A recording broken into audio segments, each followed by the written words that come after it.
Do you think, Danielle, that I don't think you're off track, that politics, I mean, you've seen more politicians than almost anybody. I've seen a certain number. And he's really seen a lot. I mean, over decades. Do you think that the political life renders this kind of life of reflection and suffering impossible? That it's another form of public life that makes it difficult? In comparison, my own character is pretty sane. Not you, but Levesque. He's pretty sane. Well, I don't know. He's not judging. He meant character as subject, not his own personal. Let's not put him down by saying he's sane. I mean, and when you're in politics, it's so much involved that you don't think of yourself. And Levesque was famous for not thinking about his posterity or what people will say about me one day. He didn't care about that. He was focused on one subject, which was the independence of Quebec, and he couldn't care less for the rest. And he moved forward. So in that way, he was not very reflective. Not unlike, for instance, Lucien Bouchard, who would say, "What will be my place in history?" No, he just moved forward. And he had conflicts, of course, with others, not with himself. And one famous conflict he had was with Pierre Trudeau, and another one with Kingwell. They hated each other. But then I remember one thing about quarrels, and it's taken from the life of Albert Camus and Jean-Paul Sartre. Albert Camus and Jean-Paul Sartre had a terrible fallout over the war in Algeria, and they stopped talking to each other.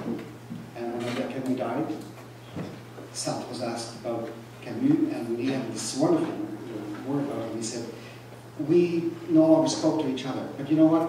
It's just another way of being together." That's a good thing. I was also thinking of that. This is slightly divergent, but I have a friend called Joe Rosenblatt, who's a poet.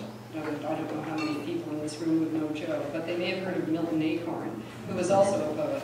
And Joe and Milton had ceased to speak to each other before Milton died. And when it came time for Milton's funeral, people asked Joe, are you going to the funeral? And he said, "No, I'm not going to the funeral. That would be hypocritical." And Milty hated hypocrites, he said. It's like a being with the other all the time. You don't speak to the other, and yet he is there on your mind. Absolutely. And in the case of Trudeau and Levesque, that's what you realize when you do the research. They both wanted the same thing, the emancipation of their country. They could not agree, though, on the definition of said country, but they wanted the same things, and Levesque made the mistake of going for particular values as opposed to universal values. And Trudeau went for universal values such as democracy, freedom, equality, justice, and so on. And in the case of Levesque, what was hard for him is that whenever he had a choice between nationalism and democracy, he had to choose democracy, or he chose it just by instinct. And that way he was closer to Pierre Trudeau than to Alain Levesque. And that must be very hard.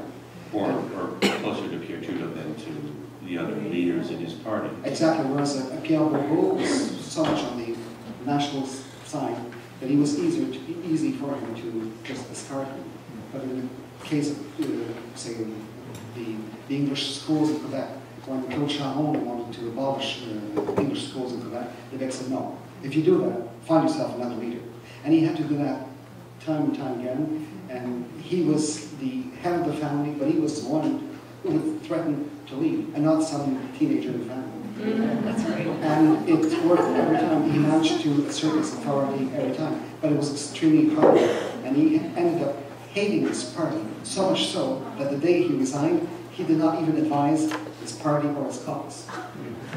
They heard about it from the radio, television.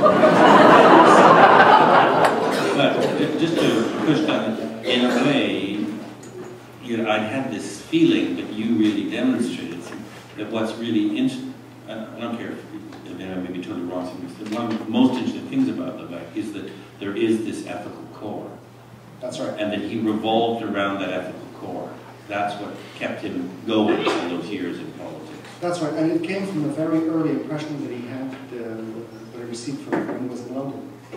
It was during the war, and he heard, and you can find that in one of his letters, he heard this quote-unquote bearded Hindu who was attacking the British Empire, and that was in 1944. Nazi bombs were raining over London, and he was attacking the British Empire. And what fascinated him was that nobody said to the quote-unquote bearded Hindu, "Yeah, listen, there's a war going on. Okay, could that wait?" No, everybody went about their business and listened to it, so that was fun. And to him, it was a lesson in democracy, and that stayed with him all his life. So whenever he had a choice, again, between democracy and nationalism, he'd go with democracy. And that way he was true to his own beliefs, and all the way to the end. And then one day he was asked, what should be your epitaph? And he said he was a true Democrat. So that's what I want to have on my tombstone. Also, everything that, it seems to me that his focus was connected to himself and yet outside himself. And it's intriguing to me. Yes, exactly. It was the other. It was out there, not in here, or out there and in here, in a way that perhaps people who pursue a particular creative life of either writing or composing and performing and conducting and recording may not have in mind in a conscious way. Although obviously the other is going to be affected if they're brilliant by what they do. But with Levesque, it seems that he was very conscious always of what he was hoping to achieve for the others out there around him. Yeah, so he was conscious of the larger environment. He was